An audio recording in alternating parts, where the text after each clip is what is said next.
Hello everyone. So today I'm going to go over antenna array patterns.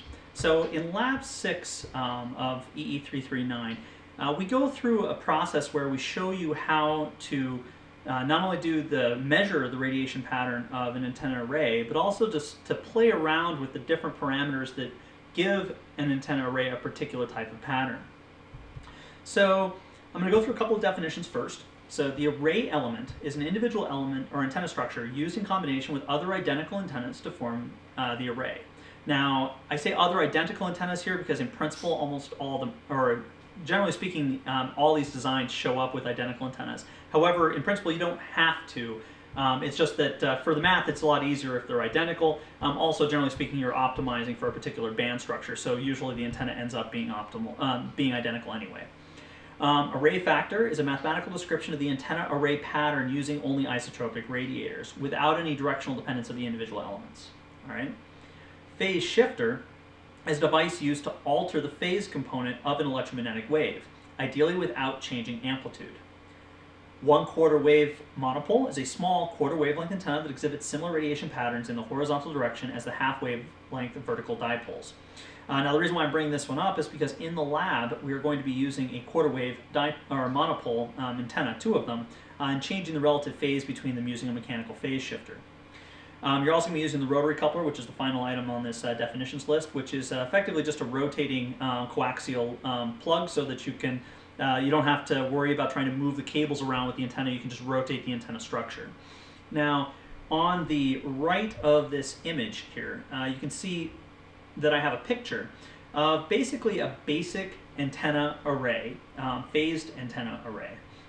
So this is showing you we have a power splitter here, which has 0° phase change, and we have variable phase shifters here that allow us to change the relative time for the electromagnetic wave between each one of these elements. We have an amplitude control, which is an optional item, but it's used in a lot of cases, and oftentimes you'll see a high power amplifier at the end of this before it gets to the antenna. However, just for simplicity, this is kind of what we're doing. For our lab, you can kind of imagine instead of having a 4-way splitter, we're having a 2-way splitter. There is one phase shifter that changes the relative path of only one, and we don't have this amplitude control. But it's going to be basically this kind of a structure. All right, so radiation patterns usually indicate either the electric field intensity or power intensity. Magnetic field intensity has the same radiation pattern as the electric field intensity, and hence I say that they're reciprocal. It is customary to divide the field or power components by its maximum value and to plot a normalized function. So a lot of times you'll see this operation being done on radiation patterns, and that's primarily because it gives you the overall shape without having to go into detail about the exact performance parameters of the antenna. So we take our power pattern and we divide it by our maximum power that we have measured. Now realize that an isotropic antenna under a normalized condition is going to have a radiation pattern that is 1, or like a spheroid. That's what you're seeing here on the right side of this image that's here. This is supposed to represent the effective radiation pattern of an isotropic radiator, and we have gone through this at length, so I'll just kind of move on to the next one. So a directional antenna radiates and receives preferentially in some particular direction. So what we're talking about there is you'll notice that this lobe, which is our main lobe, we have a back lobe and a side lobe, but our main lobe is much taller than our back lobe. This is the central axis. Nope, I clicked on it. This is the central axis of the antenna, meaning ideally if we were to superimpose this pattern over the antenna would be located in an infinitesimal spot right in the center of where my mouse cursor is right now. Right there. So this tells us a lot about how that antenna is going to operate. It tells us that our highest point of gain is at the 0°. It also tells us that we have some side lobes and some back lobes that we might want to know about in case we're worried about, say, side lobe receiving things on the side lobes or back lobe when we're not looking at going and measuring stuff in that particular direction. Now, it's customary to take slices of a 3-dimensional pattern because all of these, we live in the 3D world, to create 2-dimensional patterns. So this is a polar plot of an azimuth pattern. So we're looking at a cross, like looking out from the antenna, looking down on it. This is what the radiation pattern would look like. We could also look at it in another way by rotating the antenna by 90 degrees, and we'll get another pattern there, and then from that we can determine approximately what our 3D pattern is going to look like. Okay, we could also rotate the whole antenna through all of those different angles. You can make these plots in terms of decibels by first normalizing it and then doing a little bit of math. So for the electric field potential, we use 20 log because the electric field potential is like looking at it like it's voltage, right? If you think about Ohm's law, you can think of this electric field as voltage, our H field as current, and our power field is our E times our I, right? Or in this case, we can come up with that representation through measurement. And so ideally, the electric field pattern and the power pattern, once they're normalized, will look the same in dB. And that's another reason why we go through this process. So antenna arrays are composed of 2 or more single element radiators. The electric field intensity of a single radiator is composed of the product of the spherical propagation factor and the directional dependence of the radiating elements. That is this right here. So the power density of the field is then given by, and you can see that this is our subscript we're going to use for our item, but we are down to our total power density for the array. You'll notice we have our geometric requirements, and we have our array factor right here, which is the directional dependence of the radiating elements, and we get a full power pattern out of doing these little calculations. So the electric field intensity of the array is simply the complex summation of each element's radiation from a given distance in space.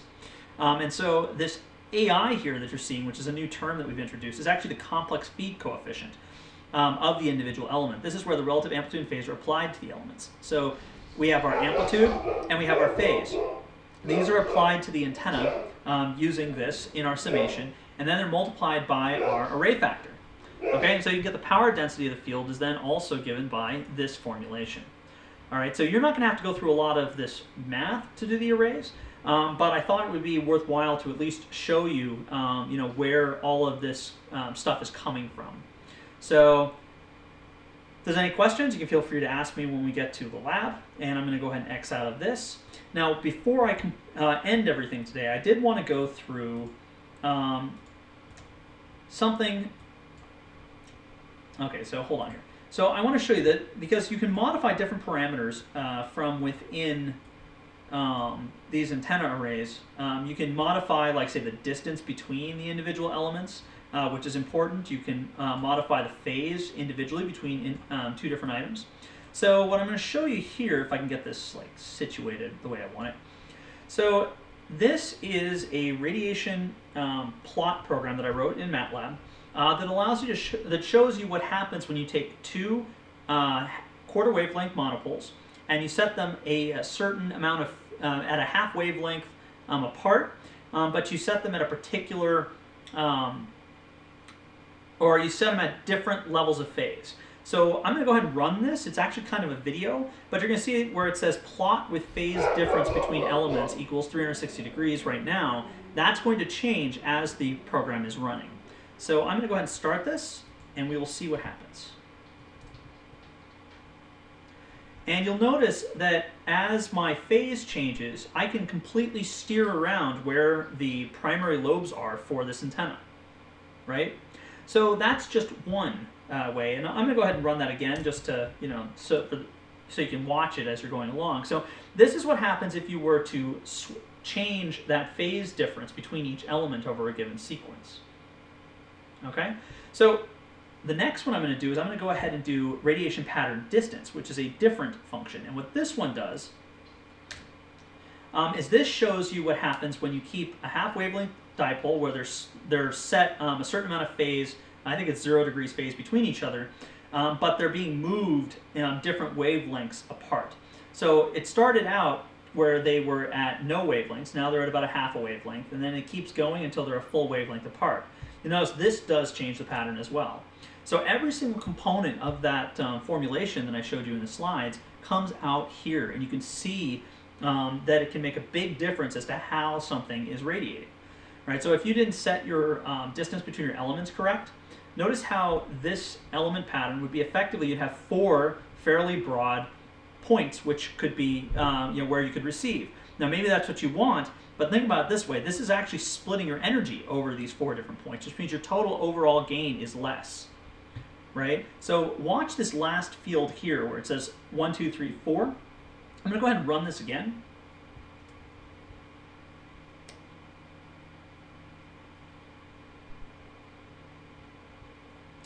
And, well, that didn't do what I was expecting it to do. But either way, let me show you what happens when you have a standard radiation pattern being run. And you'll notice that with this one, when everything's set correctly with the correct amount of phase, that my gain is actually 6.